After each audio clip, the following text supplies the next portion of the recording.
Olá pessoal, boa noite, sejam todos muito bem-vindos. Uma alegria para nós, mais uma vez, nos encontrarmos aqui para continuarmos partilhando sobre a vida do nosso amado São João Paulo II. Este santo que tanto nos ensina, que tanto nos forma, que tanto nos inspira a buscarmos a Cristo, Redentor do homem. Se você nos acompanhou na última semana, nós falamos um pouquinho da trajetória de São João Paulo II desde a infância, pequeno Lolek, nascido aos 18 de maio de 1920, na pequena Wadowice, na Polônia, até o início do Concílio Vaticano II. Foi ali que nós paramos, tínhamos mais algumas coisas para falar ainda e por isso resolvemos fazer esta parte 2 da nossa live para aprofundarmos um pouco mais na história deste grande homem e assim nos inspirarmos. Se você não acompanhou a live da semana passada, já corre aqui no nosso canal do YouTube, depois que essa terminar já assiste, né, de trás para frente, mas aproveita para assistir. Nós falávamos justamente da motivação que nos levou a fazer esta live acerca da vida dele, que foi justamente a necessidade de sermos hoje e de termos hoje em dia testemunhos de esperança.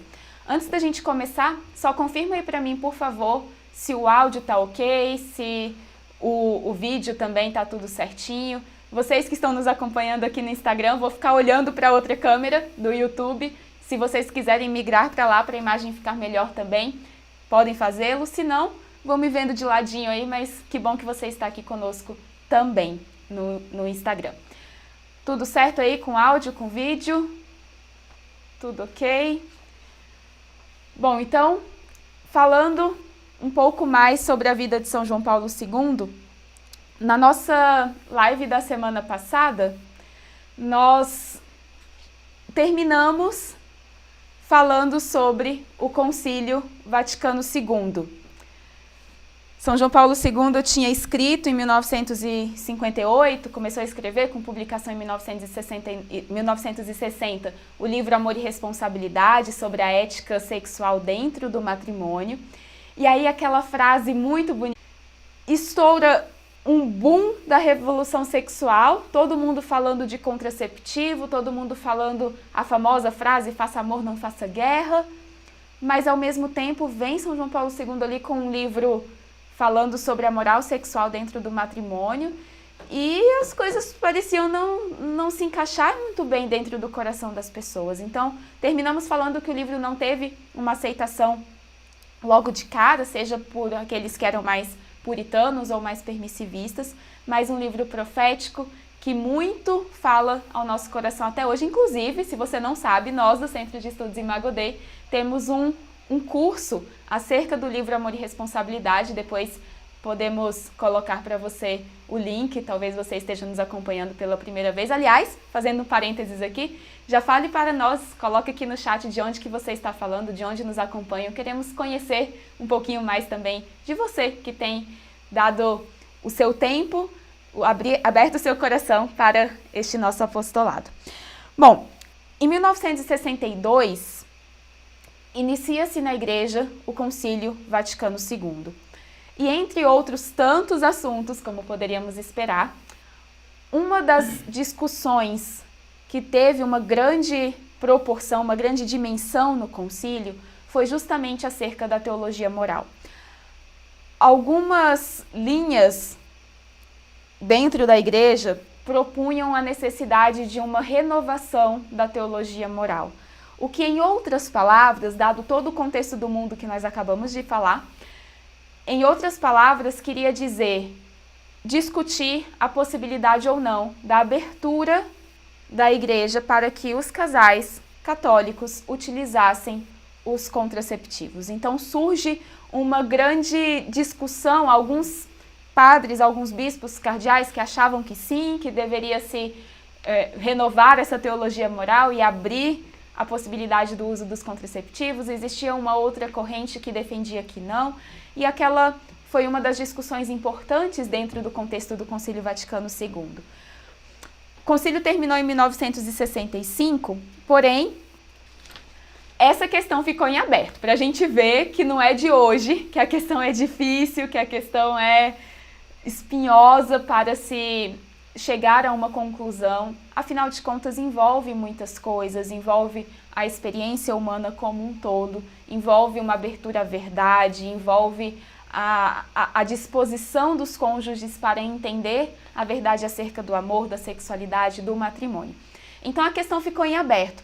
E aí o que foi estabelecido logo após o concílio? Haveria uma comissão especial designada para tratar destas questões acerca dos contraceptivos. Uma comissão de padres, de bispos foi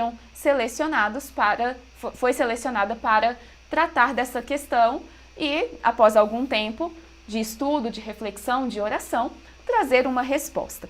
Esta comissão durou até 1968, mas em 1967, um ano antes, acontece um outro fato na vida do nosso amado Karol Wojtyła, qual seja, ele foi eleito cardeal, foi criado cardeal, melhor dizendo.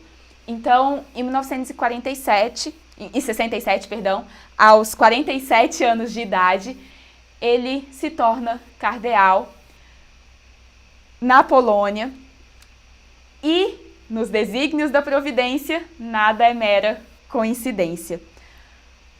Uma das comissões designadas justamente para tratar do de temas que tocavam esta questão das contracepções, da contracepção, foi o grupo de cardeais da Polônia. Então, São João Paulo II acaba se debruçando sobre este tema, buscando entender com todo o amor que ele já tinha pela pessoa humana, por toda a reflexão que ele já fazia acerca da sexualidade humana. Só para vocês terem uma ideia, não sei se eu cheguei a falar isso na live passada, se sim, enfim, vale a pena repetir, mas em 1962, São João Paulo II já usava os dirigidos espirituais de São João Paulo II, em alguns escritos e cartas de direção espiritual trocadas com ele, já mencionavam o termo teologia do corpo.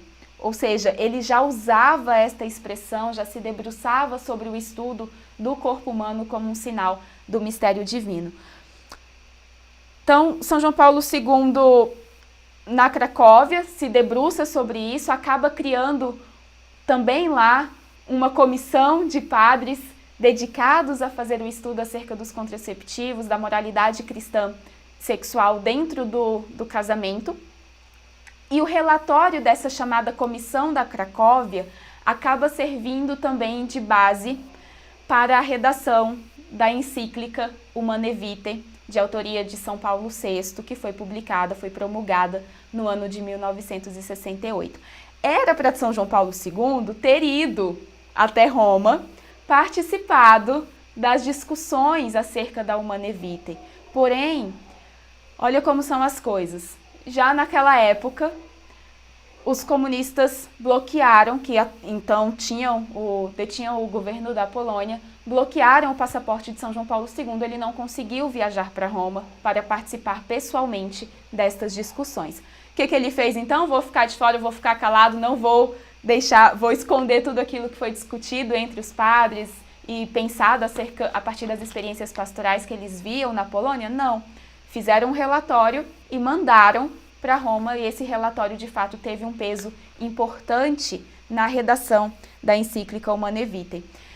Mais um detalhe interessante, que talvez alguns nunca tenham ouvido dizer, é que São Paulo VI, a época que redigiu a Humanae Vitae, entre outras tantas leituras que naturalmente, obviamente, ele fazia, uma delas era o amor e responsabilidade. Olha que coisa bonita, como os desígnios de Deus, o carinho de Deus que vai entrelaçando a vida dos santos, vai entrelaçando a vida dos homens e mulheres que desejam entregar a vida a Cristo, que desejam buscar a verdade profundamente, que desejam viver aquilo que a igreja ensina. Então, São Paulo VI estava lendo o Amor e Responsabilidade àquela época, e a Humanae Vitae, em alguma medida, ou melhor, de forma geral, acaba por corroborar todo o pensamento que Wojtyła traz no Amor e Responsabilidade também, acerca do caráter unitivo e procriativo, do amor humano, da relação sexual, da relação conjugal, que não pode ser separado. Este caráter de união dos cônjuges, uma união de amor, uma união pessoal, mas que deve desembocar a espelho da própria comunhão trinitária na geração de vida, na fecundidade. Amor unitivo, amor procriativo. Interessante que esta verdade acerca das dimensões unitiva e procriativa do ato conjugal, nós já podemos tirar e entendê-la nas primeiras páginas do livro do Gênesis. Quando nós lemos Adão conheceu sua mulher e ela concebeu, nestes dois verbos contidos neste versículo bíblico, nós já vemos o caráter unitivo e procriativo da relação sexual dentro do matrimônio. O conhecimento do outro como esta marca da união, de uma entrega de si, de uma manifestação de si, de um acolhimento do outro, e a concepção como fruto também deste amor. Então, esse ponto da Humanae Vitae é bem importante para nós nos tempos de hoje. Nós quisemos trazer estes aspectos históricos, sim, mas não como uma linha do tempo fria e só de datas uma atrás da outra, mas para que vocês consigam perceber como que Deus de fato conduz a história. Olhar para tudo isso que acontece na história da igreja é para nós uma maneira de entender como dar os passos daqui para frente diante de um contexto tão conturbado no qual nós vivemos. O próprio São João Paulo II falava, ainda à época que morava na Polônia, mais novo, acho que até antes mesmo de ser sacerdote, ele dizia que é necessário olhar para o passado para entender o futuro, para dar passos corretos no futuro, olhar para a história, olhar para a tradição e como a tradição da Santa Igreja é rica e nos ajuda a fazer isso. São João Paulo II, no seu pontificado, vamos chegar lá daqui a pouco, historicamente falando, mas no seu pontificado ele toca praticamente todos os aspectos, todos os temas que tangem a experiência humana. Ele fala de arte, ele fala de música, ele fala de esporte, ele fala de família, ele fala de educação, ele fala de política, de economia. Ele tenta tocar e iluminar com os mistérios da fé tudo aquilo que faz parte da experiência humana, de forma a elevar toda a experiência humana à dimensão divina. Seguindo a nossa linha do tempo, em 1969, São João Paulo II publica uma das suas obras-primas, um homem muito prolífico, que muito ensinou, muito escreveu ao longo de toda a sua vida. Qual é esta obra-prima? Pessoa e Ação. Um livro extremamente profundo, longo, não tão simples de ser compreendido e estudado, que quem já teve contato com a obra sabe que demanda um pouco mais até de dedicação, porque é um livro filosófico de caráter bem amplo mesmo, bem profundo, mas em linhas muito gerais. São João Paulo II quer relacionar a ação da pessoa com a identidade da pessoa. Ele quer mostrar numa visão sacramental, um termo que é tão caro a ele, que vai perpassar toda a teologia do corpo. Todo mundo que já estudou um pouquinho de teologia do corpo sabe como esta visão sacramental de algo visível que revela o invisível é marcante no ensinamento de São João Paulo II. Mas no Pessoa e Ação ele quer dizer, em linhas muito gerais colocadas aqui, que a ação da pessoa revela, manifesta quem ela é. E de alguma maneira também determina quem ela se torna. As nossas ações são um sinal visível daquilo que está no nosso coração. Nós agimos, falamos, manifestamos externamente aquilo que trazemos internamente, a nossa própria identidade. E aquilo que nós fazemos, as nossas escolhas, as ações que nós voluntariamente optamos por tomar, elas vão também modelando aquilo em que nós vamos nos tornando com o passar do tempo. Então, essa relação muito íntima entre o que eu faço e quem eu sou. E aqui nós vamos entender depois como isso serve de base para todo o pensamento de São João Paulo II na teologia do corpo, em que ele vai mostrar como que eu preciso ter uma linguagem do corpo relida na verdade, ou seja, existe uma verdade objetiva. Lembram que nós falamos lá na live passada sobre a base objetiva, ontológica, metafísica do pensamento de São João Paulo II, tirada de Santo Tomás de Aquino, e de toda a doutrina aristotélico-tomista. Então, ele entende que existe uma verdade objetiva e a nossa linguagem corporal, aquilo que nós manifestamos para o outro, precisa estar de acordo com esta verdade das coisas. Especialmente de forma muito característica na maneira como nós expressamos a nossa sexualidade dentro do matrimônio, de forma ainda mais particular no ato conjugal. Então, Pessoa em Ação em 1969, mas ele não para por aí. 1974, ainda nestas reflexões acerca do corpo, da sexualidade, reflexões tão necessárias no tempo de hoje, em que nós perdemos, muitas pessoas hoje perderam completamente a noção do significado do corpo, do significado da sexualidade humana, e justamente por terem perdido esta noção, estão perdidas enquanto pessoas. Não sabem quem são, pessoas ignorantes da própria identidade, rendidas, escravas de prazeres sensíveis, escravas de coisas materiais, escravas de uma vida afastada de Deus. Recuperar na mentalidade de cada um de nós o verdadeiro significado do corpo, da sexualidade, do amor, da família, do matrimônio, da fé, é essencial para os nossos tempos. E São João Paulo II quis nos ajudar. Em 1974, diante de Jesus Eucarístico, numa capela, ele começa a redigir as primeiras linhas daquilo que hoje nós conhecemos como a teologia do corpo. Um homem que se dedicou neste estudo a entender o mistério da pessoa humana no plano divino, o mistério do homem e da mulher no plano divino. Começa a escrever a teologia do corpo no dia 8 de dezembro daquele ano, 1974. Vocês que nos acompanham já nos escutaram falar isto também.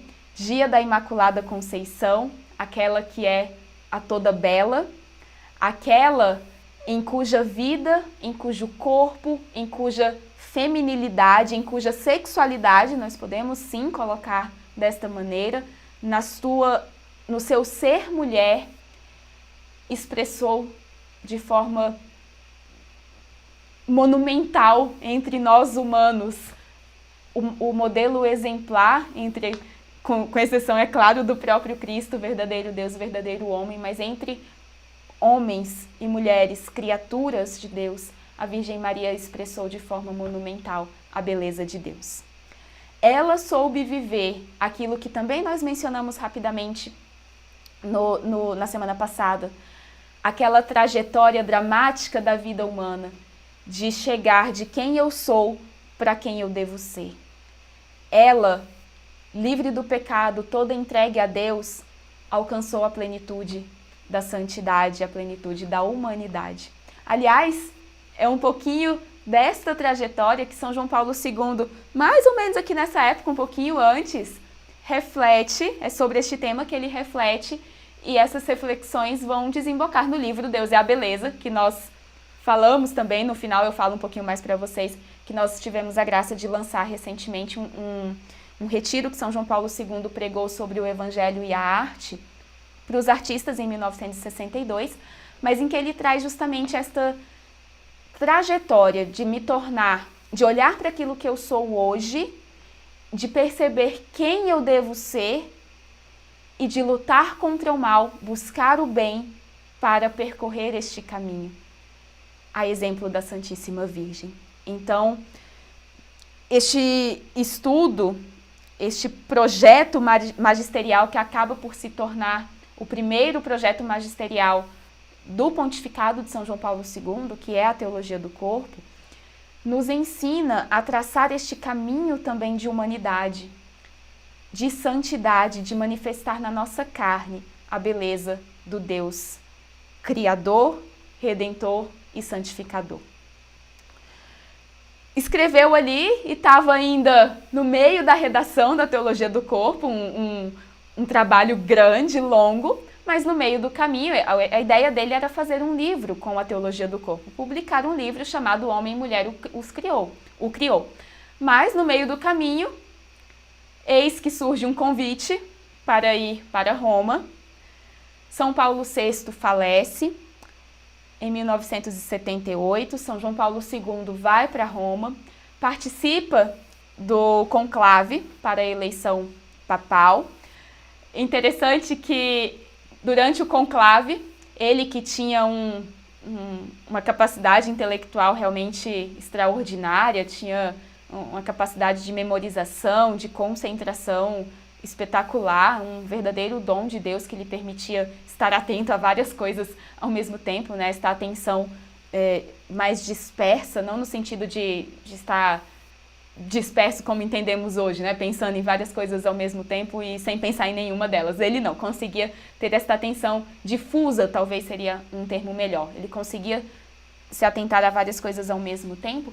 Durante o conclave, ele estava lendo, relendo os seus escritos da Teologia do Corpo. Volta para a Polônia, 33 dias depois, o que acontece? São João Paulo I, que tinha sido eleito Papa, falece. Ele volta para Roma para participar novamente do conclave, volta com uma malinha pequena, sai da Polônia respondendo a alguém que lhe perguntou, mas, né, senhor cardeal, o senhor não vai levar mais coisa, né? Não precisa de uma mala maior? Não, vai ser uma viagem breve. Eis que não foi tão breve assim. Ele acaba sendo eleito Papa em 1978, aos 58 anos de idade, um homem novo que teve um dos pontificados mais longos da história, um homem que abre a sua missa inaugural do pontificado, já com aquele convite aos nossos corações: não tenhais medo. Um convite que ressoa e deve ressoar até hoje para nós. São João Paulo II, refletindo sobre esta frase que aparece algumas vezes na Sagrada Escritura, não tenhais medo, ele vai dizer, quando Cristo convida os seus discípulos a não terem medo, implícito nesta frase está o fato de que existirão ocasiões que causarão medo no coração deles. Nós, cristãos, não estamos isentos de situações que nos trazem medo, que nos apavoram, que nos atemorizam, mas esta fala de Cristo, também amplificada na voz de São João Paulo II, aquela voz grossa, aquela voz potente, viril, esta frase deve trazer para o nosso coração a esperança e a atitude de vencer o medo, porque nós estamos com Cristo, nós estamos na barca de Pedro, nós estamos buscando conhecer o Deus que deseja se revelar a nós. Não tenhais medo, uma frase que marca toda a vida de São João Paulo II, como nós vimos também na semana passada, tantas coisas, né, que ele passou e aprendeu a enfrentar essas dificuldades e nos ensina a enfrentar as nossas dificuldades também. Ele que também, logo ali na eleição, tem aquela frase do discurso inaugural: Cristo sabe o que há no coração do homem, só Ele sabe. Se o teu coração hoje anda angustiado diante de tanta bagunça, de tantas notícias ruins, de tanta confusão, talvez de tanta perseguição, Cristo sabe o que há no teu coração. Cristo sabe o que há no coração do homem, só Ele sabe profundamente, melhor do que nós mesmos. Então não existe outra maneira melhor de entendermos que passo dar, senão nos recolhendo no nosso próprio coração e buscando escutar a voz de Deus que fala nas nossas consciências, que nos dá o direcionamento, que nos dá um renovar da nossa esperança, da nossa fé, da nossa caridade. Este Cristo, que sabe o que há no coração do homem, é o próprio Redentor do homem. Diz a tradição que a primeira encíclica do pontificado de um Papa marca, dá o tom de todo o pontificado dele. O primeiro projeto magisterial grande também tem um peso naquilo que é a mensagem central do seu pontificado. A primeira encíclica de São João Paulo II, Redemptor Hominis, o Redentor do Homem. Apresenta o Cristo como centro do cosmos e da história, o Cristo que vem para redimir a humanidade. Uma encíclica belíssima, belíssima, belíssima, belíssima, muito rica, que, aliás, guarda essa informação, se você nunca leu, ou se você já leu, mas quer se aprofundar, nós temos um recado para você. Eu dou o recado agora ou dou o recado depois? Dou o recado agora, falou ali a produção. No dia 31 de janeiro, nós vamos dar início ao grupo de estudos de 2023 do Imago Dei, do Centro de Estudos Imago Dei. Um grupo de estudos que será feito online, gratuitamente. Nós só pedimos o seu desejo de aprender e o seu compromisso para fazer as leituras previamente. Mas nós queremos ler ao longo dos próximos meses os principais documentos do pontificado de São João Paulo II, começando pela Redemptor Hominis. Então, já anota aí, já baixa a encíclica do site do Vaticano assim que terminarmos a live, começa a ler e esperamos por você no dia 31 de janeiro. No final eu dou mais detalhes, mais informações acerca do grupo de estudos. Mas voltando aqui então, todo o pontificado de São João Paulo II apresenta Cristo como Redentor do homem e nos convida a olhar para Ele e nos convida a entender a nossa humanidade dependente de Deus, necessitada da redenção, chamada ao céu, chamada a participar do convívio dos eleitos, da vida íntima da Trindade, e nos ajuda, através da teologia do corpo, a dar esses passos, a entender quem é o homem, de onde ele veio e para onde ele deve ir. Depois, em 1991, só para finalizar aqui a série dos principais documentos, para que vocês consigam traçar essa linha de raciocínio, em 1991, São João Paulo II escreve um livro que nós não temos ainda em português, infelizmente, chamado The Man in the Field of Responsibility, que se traduziria livremente como O Homem no Campo da Responsabilidade, em que basicamente é o segundo painel do livro Amor e Responsabilidade. Seria um tríptico aqui, né? O amor e responsabilidade, o homem no campo da responsabilidade, terminando depois na sua encíclica Veritatis Splendor, publicada em 1994. Então, essa trilogia wojtyliana, né? São João Paulina, que traz esta questão da moral, da responsabilidade da pessoa e do chamado a buscar o bem, a evitar o mal. Bom, então, finalizando, quero só trazer alguns pontos de reflexão gerais acerca do papado de São João Paulo II, um homem que foi em sua vida um tanto quanto paradoxal, muito amado por uns, muito criticado por outros que não conseguiram compreender a amplitude do seu pensamento, a capacidade que ele tinha de fazer aquilo que São Paulo nos convida a fazer, olhar tudo e ficar com o que é bom de cada coisa. Um homem que conseguiu unir experiências diferentes, realidades diferentes, justamente para nos conduzir à verdade acerca da pessoa humana. Um homem paradoxal, mas que nos ajuda a entender as realidades que se passam também hoje no nosso mundo, no nosso país, nas nossas paróquias, na nossa vida, nos nossos relacionamentos. Entre esses paradoxos, nós podemos destacar numa modernidade entregue ao prazer, que tem uma busca obstinada pelo prazer sensível, seja o prazer sexual, seja o prazer da comida, da bebida, o prazer da imagem aparecida, o prazer das posses. Uma sociedade marcada por essa busca obstinada por satisfação.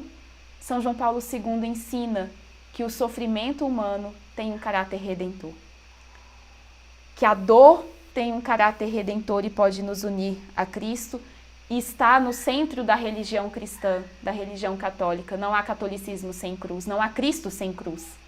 Ele nos ensina isso. Um outro paradoxo num ambiente intelectual em que nós somos praticamente conduzidos a pensar que o homem é incapaz de conhecer a verdade, que afinal nem existe verdade objetiva, como se diz por aí. Eu tenho a minha verdade, você tem a sua verdade, mas não existe nada que una essas duas coisas. Ele ensina que a inteligência humana nos foi dada para conhecer, para chegar ao conhecimento da verdade. Que nós, homens e mulheres, somos chamados ao conhecimento da verdade, a conhecer a própria verdade que é Cristo, através dos passos do conhecimento de verdades universais, que, por sua vez, também acarretam sobre nós deveres morais. Uma vez que eu conheço a verdade, eu devo me comprometer com ela, eu devo conduzir a minha vida para ela, eu devo balizar as minhas ações com base nesta verdade. Um homem que, num tempo em que a personalidade é julgado como algo infinitamente plástico, eu posso ser uma coisa de manhã, outra coisa amanhã, outra coisa à noite, eu posso ser o que eu quiser, eu posso ser o que eu penso que eu sou. Ele nos diz, não, existe uma natureza humana universal, existe uma verdade acerca da pessoa humana, e se nós não conhecermos e não vivermos conforme esta verdade, nós não seremos felizes. E ele nos ajuda a tirar as vendas dos olhos e a buscar esta verdade acerca do que significa ser humano. No mundo, numa cultura em que felicidade quer dizer número de likes numa postagem no Facebook, no Instagram ou qualquer outra rede social, em que felicidade quer dizer dinheiro, satisfação, viagens, prazeres infinitos, ele vai nos dizer, não, a felicidade se encontra em obedecer a Deus, em fazer a sua vontade, em estarmos unidos a Ele. Um homem que, contra a tentação de considerar a utilidade como critério que define as nossas ações e os nossos relacionamentos, ou seja, se é útil para mim eu quero, se não é útil eu descarto, ele vem nos mostrar a verdade, o valor intrínseco e inalienável da dignidade humana, da pessoa humana, os valores inerentes à nossa própria humanidade, desde a concepção até a morte natural. Um homem em que, no momento de busca dos próprios interesses, em que cada um busca se dar bem, de forma egoísta, hedonista, nos convida à vivência do dom de si. Nos ajuda a recordar aquela frase lá do Concílio Vaticano II, em que a gente vê os dedinhos de São João Paulo II, na Gaudium et Spes 24:3, o homem, única criatura querida por Deus por si mesma, só se realiza no sincero dom de si, não numa vida egoísta, fechada em si, que busca obter prazer, poder e posses, passando por cima de tudo e de todos. Um homem, por fim, que se deixou conhecer, que queria ser conhecido a partir de dentro. Ele vai dizer, muitos tentam me compreender a partir de fatos exteriores, mas eu só posso ser compreendido a partir de dentro, porque ele só podia ser compreendido, entendia isso, a partir do Cristo que existia, que habitava no seu próprio coração. Um homem de uma vida espiritual profunda, de uma vida de oração extremamente rica, de quem o seu biógrafo vai dizer uma dimensão, a vida de oração dele era uma dimensão da vida de Karol Wojtyła, na qual Deus é o seu único companheiro e interlocutor, em um diálogo que literalmente ultrapassa as palavras. Ele que tinha Deus como amigo, como companheiro de conversa, como Senhor de sua vida, que tinha a sua fé tão arraigada que esta fé se tornou aquilo que ele era, uma fé que se manifestava em todas as suas ações e assim, sendo manifestada em tudo que ele fez, é para nós um chamado a seguir este mesmo caminho, a seguir um caminho de uma vida integrada, de uma vida de fé, de uma vida que é um testemunho de esperança nesses tempos modernos, de desesperança, muitas vezes de desespero, de falta de sentido. Que São João Paulo II, de fato, interceda por nós, como certamente o faz, e nos ajude a reconhecer a nossa humanidade. Nós aqui do Centro de Estudos Imago Dei queremos fazer com você esta trajetória ao longo desse ano. Queremos propor essas lives periódicas, teremos alguns eventos ao longo dos próximos meses. Acompanhe aqui, convide os seus amigos, nos ajude a divulgar o nosso canal do YouTube, aqui pessoal do Instagram também, o nosso perfil do Instagram.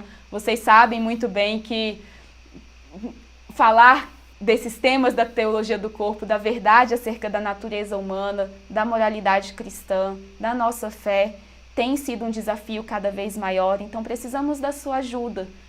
Estendemos mesmo o nosso pedido para que você compartilhe esse perfil com 2 amigos que seja hoje. Faz esse compromisso comigo aqui, né? Manda para mais 2 pessoas que não conhecem o nosso apostolado, para que este trabalho, querido por Deus, assim entendemos, ao qual nós queremos dedicar a nossa vida, o nosso tempo, alcance mais corações e ajude outras pessoas a ter um encontro verdadeiro com Cristo Redentor do homem.